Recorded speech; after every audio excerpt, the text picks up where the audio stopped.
adik-adik, apa kabarnya hari ini? Pasti luar biasa bukan? Sama seperti Tuhan kita yang selalu senantiasa luar biasa dalam kehidupan kita sehari-hari. Kita juga hari ini bisa melihat burung berkicauan, bisa melihat matahari yang begitu cerah.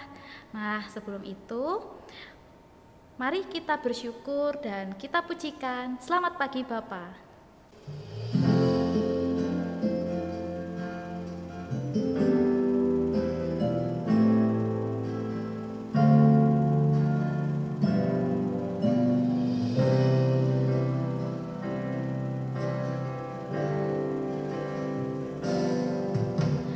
Selamat pagi Bapak, selamat pagi Yesus, selamat pagi Roh Kudus. Terima kasih atas anugerah-Mu. Semalam telah berlalu, ku memuji, ku bersyukur, memuliakan nama-Mu. Allah Bapa, Putra, Roh Kudus, terima kasih.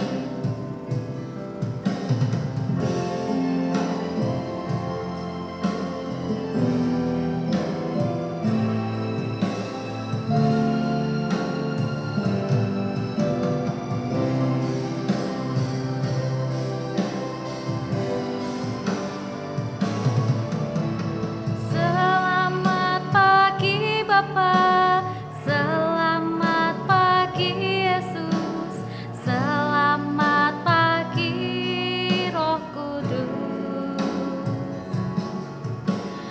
Terima kasih atas anugerah-Mu. Semalam telah berlalu, ku memuji, ku bersyukur, memuliakan nama-Mu. Allah Bapa, Putra, Roh Kudus, terima kasih. Allah Bapa, Putra, Roh Kudus, terima kasih. Nah, kita tahu bahwa Tuhan Yesus kita itu Tuhan Yesus yang sangat luar biasa. Tuhan Yesus juga sebagai pokok anggur dan kita sebagai murid-muridnya juga sebagai ranting-ranting Tuhan Yesus. Itu berarti apa? Berarti Tuhan menyediakan segala sesuatu untuk kita yang sebagai ranting-rantingnya, juga termasuk menyediakan berkat, menyediakan pengetahuan, menyediakan segala yang kita butuhkan. Oke, mari kita pujikan Yesus pokok anggur.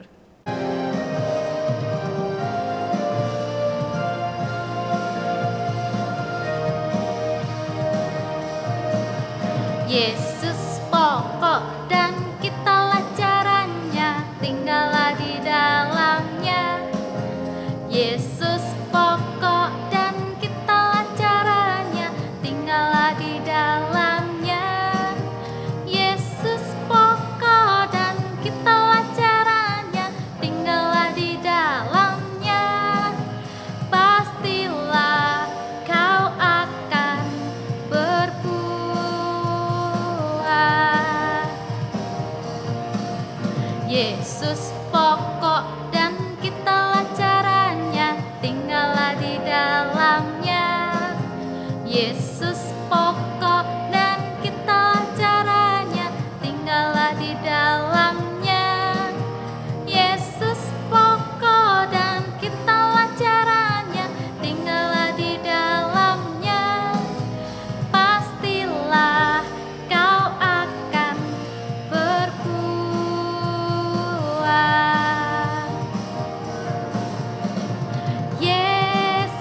cintaku, ku cinta kau, kau cinta dia.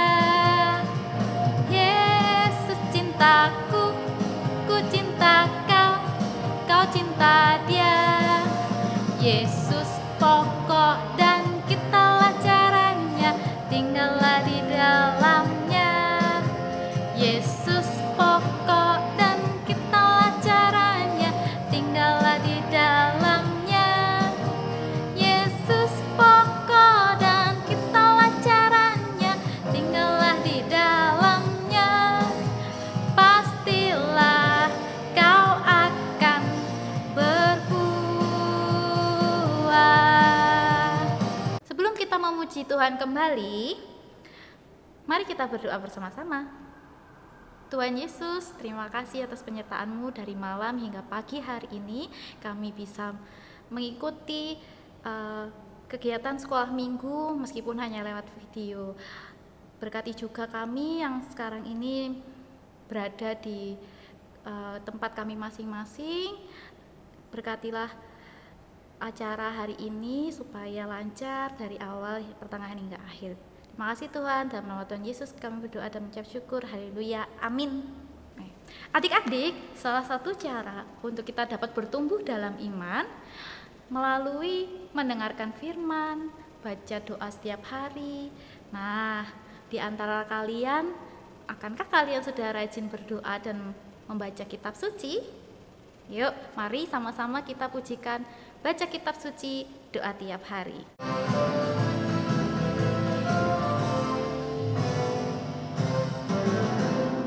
Baca kitab suci, doa tiap hari, doa tiap hari, doa tiap hari.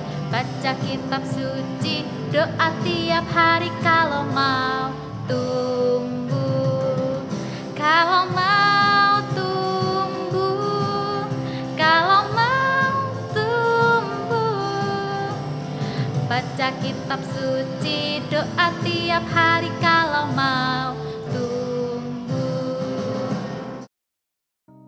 Shalom, selamat pagi adik-adik semuanya. Bagaimana kabarnya hari ini? Semoga kalian semua dalam keadaan yang baik ya. Yuk, yang belum menyiapkan Alkitabnya disiapkan terlebih dahulu, karena kita mau bersama-sama belajar merenungkan firman Tuhan. Ya, sebelum kita merenungkan firman Tuhan, mari kita bersatu di dalam doa. Bapa yang baik, kami mengucap syukur untuk kemurahan kasih-Mu, sehingga sampai pada hari ini Engkau terus pelihara kami, Engkau terus menjaga kami hingga sebagaimana adanya kami pada hari ini. Ya Bapa, sebentar kami akan belajar tentang firman-Mu. Tolong kiranya bimbing kami agar kami boleh mengerti apa yang Tuhan mau di dalam kehidupan kami sebagai anak-anak-Mu. Tolong ya Tuhan, tuntun terus kami anak-anak-Mu dan mampukan kami untuk boleh fokus dalam mendengarkan firman-Mu. Hanya dalam nama Tuhan Yesus Kristus kami berdoa. Amin. Ya adik-adik, pada minggu pagi hari ini tema kita yaitu Nikodemus yang mau belajar. Nah, ada yang sudah tahu Nikodemus itu siapa? Mungkin ada yang pernah dengar, tapi ada yang belum pernah dengar ya. Nah, firman-Nya itu terdapat di Injil Yohanes, pasalnya yang ketiga ayat 1 sampai 21. Yohanes pasal 3 ayat 1 sampai 21. Yuk kita simak video berikut ini. Adalah seorang Farisi yang bernama Nikodemus, seorang pemimpin agama Yahudi.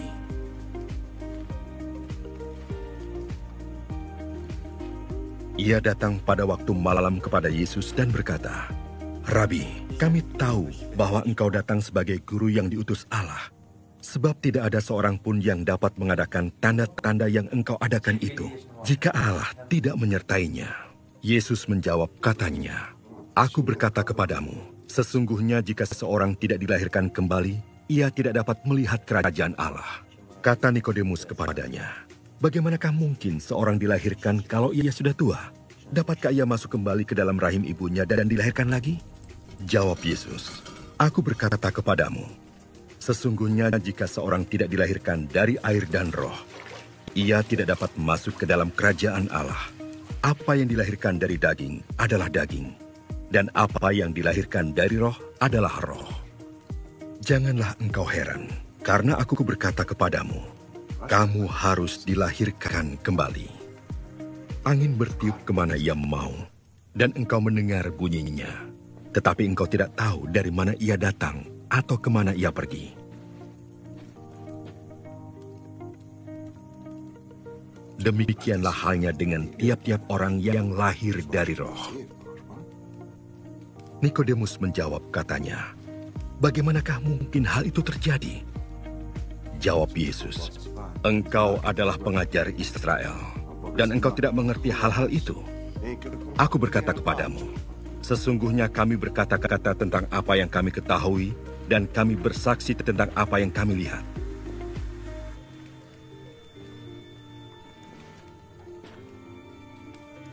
Tetapi kamu tidak menerima kesaksian kami.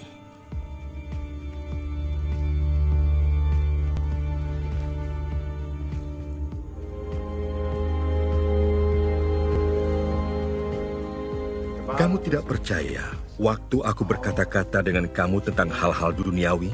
Bagaimana kamu akan percaya kalau aku berkata-kata dengan kamu tentang hal-hal surgawi? Tidak ada seorang pun yang telah naik ke surga selain daripada Dia yang telah turun dari surga, yaitu Anak Manusia. Dan sama seperti Musa meninggikan ular di padang gurun, demikian juga Anak Manusia harus ditinggikan, supaya setiap orang yang percaya kepadanya beroleh hidup yang kekal. Karena begitu besar kasih Allah akan dunia ini, sehingga Ia telah mengaruniakan anaknya yang tunggal, supaya setiap orang yang percaya kepadanya tidak binasa, melainkan beroleh hidup yang kekal. Sebab Allah mengutus anaknya ke dalam dunia, bukan untuk menghakimi dunia, melainkan untuk menyelamatkannya oleh Dia. Barang siapa percaya kepadanya, ia tidak akan dihukum. Barang siapa tidak percaya, ia telah berada di bawah hukuman. Sebab ia tidak percaya dalam nama Anak Tunggal Allah. Dan inilah hukuman itu. Terang telah datang ke dalam dunia, tetapi manusia lebih menyukai kegelapan daripada terang, sebab perbuatan-perbuatan mereka jahat.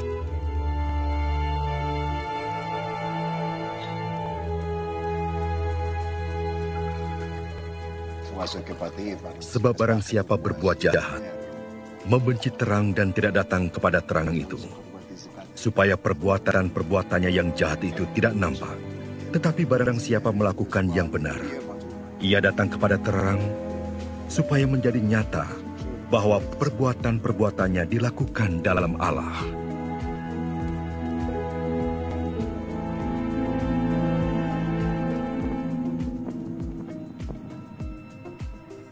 Terpujilah nama Tuhan. Nah, adik-adik, pernah ada yang tahu nggak siapa sih bapak-bapak yang muncul nih gambarnya di sini? Ada yang pernah tahu? Nah, mungkin banyak yang belum pernah tahu ya siapa sih bapak ini. Nah, bapak ini namanya yaitu Voltaire. Dia itu adalah seorang penulis, sejarawan gitu ya, filsuf, seorang pemikir, banyak buku-buku yang ditulis, banyak sejarah-sejarah yang dicatat. Intinya orang yang berpendidikan, yang pintar gitu ya. Nah, Bapak Voltaire ini pernah berkata seperti ini adik-adik. Semakin aku banyak membaca, semakin aku banyak berpikir. Semakin aku banyak belajar, semakin aku sadar bahwa aku tidak mengetahui apapun. Wah, maksudnya apa ya? Kok Bapak Voltaire ini berkata seperti itu? Padahal tadi yang Kak Rizky sampaikan di awal, Bapak Voltaire ini adalah seorang yang begitu pandai gitu ya, yang begitu luar biasa gitu, punya ilmu-ilmu yang luar biasa. Tapi kenapa kok beliau mengatakan seperti itu? Nah, adik-adik, maksudnya adalah beliau mengatakan seperti itu, yaitu mau mengajak kita bersama-sama berpikir bahwa nggak ada orang yang terpintar gitu ya, terbijak, terbenar gitu. Semuanya itu yang paling yang paling sempurna ya cuman Tuhan seorang. Nah, sehingga kata-katanya si Bapak Voltaire ini mau mengajak kita berpikir, oh, kita itu setinggi apapun ilmu yang kita dapat gitu ya, pelajaran yang sudah kita peroleh, kita perlu tetap memiliki hati yang rendah hati gitu ya adik-adik ya, memiliki sikap yang rendah hati, yaitu mau terus belajar, gak merasa dirinya yang paling pintar sehingga dia berhenti nih untuk belajar, untuk mencari ilmu yang baru lagi, belajar lagi hal baru. Nah adik-adik, kisah dari si Bapak Voltaire ini sama loh dengan sikapnya si Nikodemus yang masih tetap mau belajar. Tahu gak sih si Nikodemus ini siapa? Nah adik-adik, si Nikodemus ini adalah seorang pemimpin agama Yahudi dan seorang Farisi. Tapi Bapak Nikodemus ini tidak lantas kemudian sombong gitu ya, karena merasa, oh aku ini kan pemimpin agama Yahudi, seorang Farisi, seorang terdidik ya kan, sudah lama mengajar agama dan yang lainnya. Tapi dia tidak merasa sombong dan memposisikan dirinya itu juga sebagai murid yang terus mau belajar adik-adik. Nah seperti yang sudah adik-adik tonton ya di video yang di awal tadi, dengan inisiatifnya sendiri. Inisiatifnya itu apa? Jadi si Nikodemus ini mau datang sendiri gitu ya, menghampiri Tuhan Yesus, menemui Tuhan Yesus. Nah Nikodemus ini bahkan memanggil Tuhan Yesus dengan sebutan Rabi. Ada yang masih ingat sebutan Rabi ini artinya apa? Nah ya, sebutan Rabi, Rabuni itu artinya adalah guru gitu ya. Di dalam bahasa Yunani atau pada masa itu, kata itu digunakan untuk memanggil atau menyapa seorang guru gitu.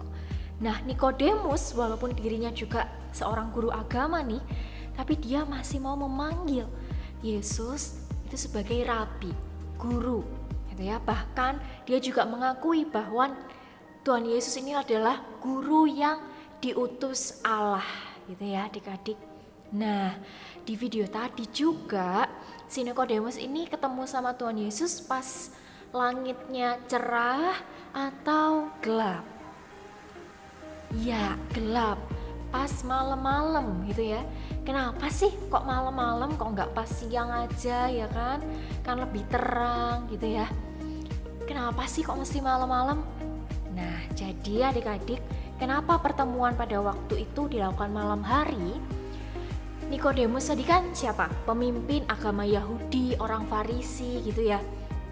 Nah kita tahu bahwa pemimpin agama Yahudi pada saat itu, orang-orang Farisi pada saat itu tidak menyukai Tuhan Yesus ya kan, tidak menyukai Tuhan Yesus, tidak menyukai ajaran-ajarannya Tuhan Yesus, tidak menyukai mujizat-mujizat yang dilakukan. Pokoknya apapun yang dilakukan Tuhan Yesus tuh kayak serba salah aja di mata mereka gitu ya.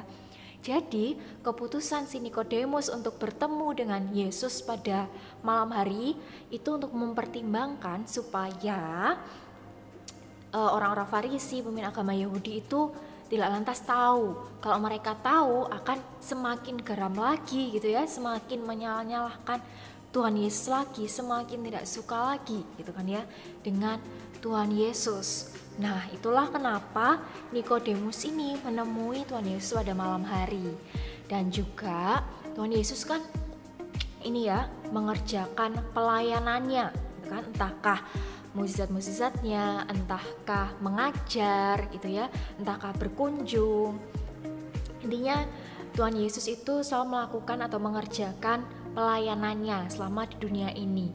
Dan waktu malam dipilih sama Nikodemus karena mungkin nih si Nikodemus berpikir bahwa oh malam hari itu waktu yang tepat karena Tuhan Yesus sudah selesai nih mengerjakan tugas pelayanannya. Gitu adik-adik. Nah, inisiatif dari Nikodemus ketika bertemu dengan Tuhan Yesus.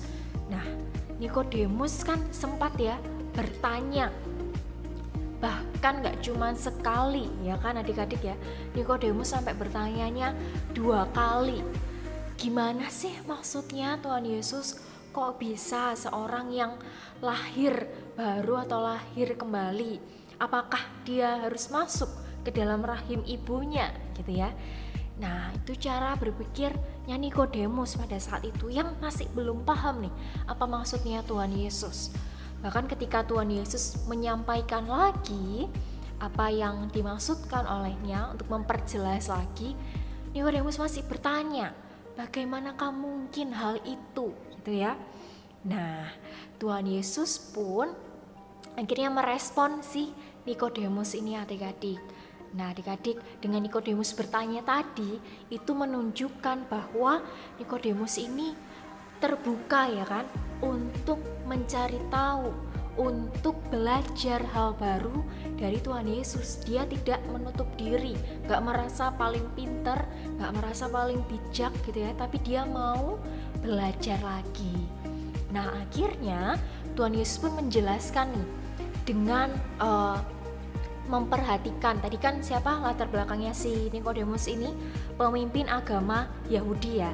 Nah sebagai pemimpin agama Yahudi tentunya Nikodemus ini kan tahu nih kisah-kisah yang terdapat di dalam kitab Taurat gitu ya adik-adik, sehingga Tuhan Yesus pun akhirnya menjelaskan atau mengibaratkan kematiannya di kayu salib itu seperti kisah digantungnya ular tembaga oleh Musa di sebuah tiang gitu ya, dimana orang-orang yang ingin pulih, ingin sembuh gitu kan, datang kepada ular itu untuk dipagut gitu kan ya.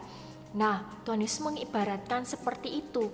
Jadi orang-orang yang berdosa, orang-orang yang belum mengenal Allah, yang mau pulih, yang mau ditebus dosanya, maka datanglah kepada Yesus dan percaya kepada Yesus gitu maksudnya adik-adik.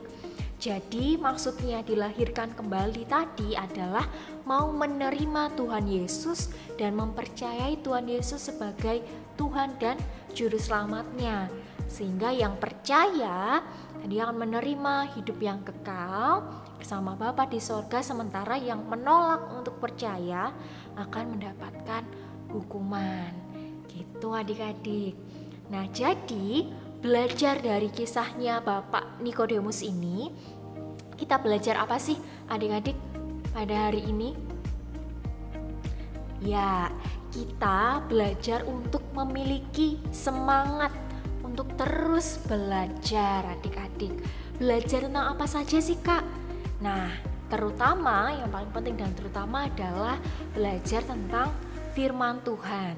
Dan yang kedua belajar tentang hal-hal yang lainnya, apapun itu ya kan adik-adik, entahkah itu akademis, kesenian, olahraga, apapun itu kalian bisa belajar, entahkah dari buku, dari film, novel atau komik dan lain sebagainya. Banyak sekali media untuk belajar. Nah asalkan hal-hal yang tadi kita pelajari itu bisa bermanfaat baik bagi kita maupun juga orang-orang di sekitar kita gitu ya adik-adik. Jadi yang pertama, milikilah semangat untuk terus belajar, karena itu menandakan kita sebagai anak-anak Tuhan yang memiliki sikap rendah hati di hadapan Tuhan maupun juga di hadapan sesama manusia yang lain. Nah yang kedua, ketika kita mau terus belajar, semangat terus belajar, akhirnya kita menjadi tekun untuk belajar, itu menandakan kalau kita sebagai anak-anak Tuhan memiliki rasa syukur kepada Tuhan. Nah itu kita gunakan secara bijak, secara baik dengan tekun belajar. Itu ya adik-adik, semoga sampai di sini kita bisa mendapatkan hal yang jelas dari pelajaran kita di minggu pagi ini. Oke, nah ayat hafalan kita pada minggu hari ini diambil dari Amsal pasal 18 ayatnya yang ke-15. Amsal pasal 18 ayat 15. Demikian bunyi firman Tuhan. Hati orang berpengertian memperoleh pengetahuan, dan telinga orang bijak menuntut pengetahuan. Sekali lagi ya, kita baca bersama-sama. Amsal 18 ayat 15. Hati orang berpengertian memperoleh pengetahuan, dan telinga orang bijak menuntut pengetahuan. Nah, kalau mungkin adik-adik bingung, ini maksudnya apa ya Kak? Maksudnya orang yang bijak itu artinya memiliki sikap yang baik gitu ya adik-adik ya. Jadi orang yang baik, yang bijaksana itu selalu ingin belajar lebih banyak adik-adik, sehingga mereka mau mendengar lebih dekat, mendengar atau membaca gitu ya, lebih dekat untuk mendapatkan pengetahuan yang lebih banyak lagi gitu ya adik-adik. Oke, begitulah firman Tuhan yang kita bersama pelajari di minggu hari ini. Mari kita menutupnya di dalam doa. Bapa yang baik, terima kasih karena Engkau sudah mengingatkan kami akan pentingnya rendah hati untuk kami terus memiliki semangat dalam belajar melalui kisah dari Bapak Nikodemus yang boleh kami pelajari di pagi hari ini. Ya Tuhan, kami sebagai anak-anak-Mu, tolonglah setiap kami untuk memiliki semangat dalam belajar, dan yang terutama adalah belajar mengenai firman-Mu di dalam kehidupan kami, dan mampukan kami juga untuk belajar terhadap hal-hal yang lain yang kami peroleh baik di sekolah, di rumah, bersama teman-teman, dan yang lainnya. Sehingga apapun yang kami pelajari ya Tuhan, itu boleh bermanfaat baik bagi kami sendiri maupun juga bagi orang-orang di sekeliling kami maupun juga alam tempat kami tinggal. Terima kasih ya Tuhan. Inilah doa kami, hanya dalam nama Tuhan Yesus Kristus kami berdoa. Amin. Adik-adik, kita patut bersyukur karena Tuhan selalu memenuhi kebutuhan kehidupan kita, kebutuhan mama papa, kebutuhan kita, kebutuhan adik, kebutuhan semua orang yang ada di bumi. Nah, dengan cara bersyukur, mari kita pujikan beri syukur.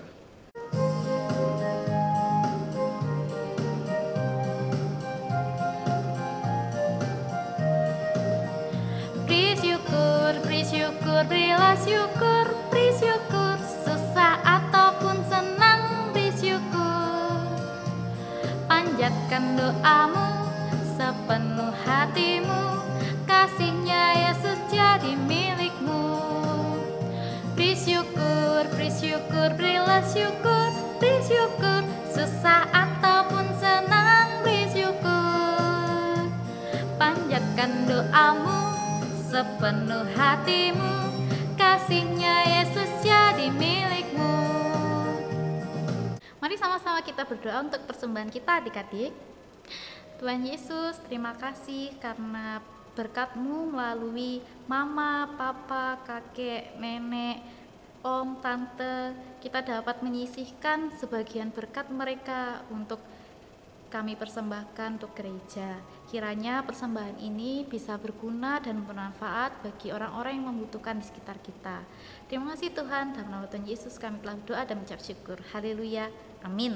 Oke adik-adik, ibadah kita hampir selesai. Nah, mari kita bersama-sama terus berharap kepada Tuhan untuk menyertai kita dan melindungi kita supaya kita dapat terus bertumbuh secara iman bersama dengan Tuhan Yesus. Mari kita pujikan Yesus sayang padaku, Alkitab mengajarku.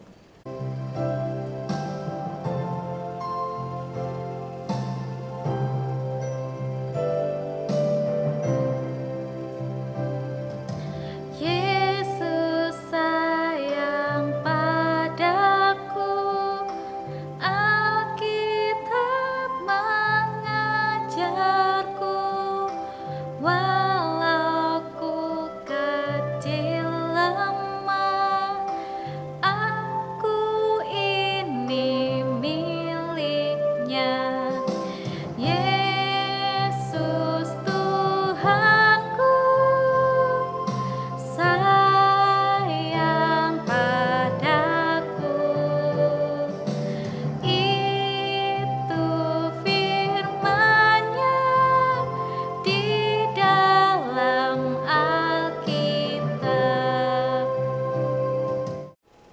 Jadi kita berdoa.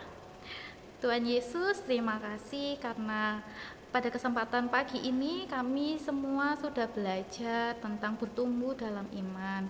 Kami juga berdoa untuk kami secara pribadi, berkati kami supaya kami dapat bertumbuh selalu bersamamu, hanya bersamamu saja. Berkati orang tua kami, berkati orang-orang terkasih kami, supaya mereka juga tetap bertumbuh secara iman hanya dengan bersamamu saja. Terima kasih Tuhan, ibadah kami telah selesai. Berkatilah orang-orang yang sudah melakukan kegiatan hari ini. Kami telah berdoa dan mengucap syukur. Haleluya, amin.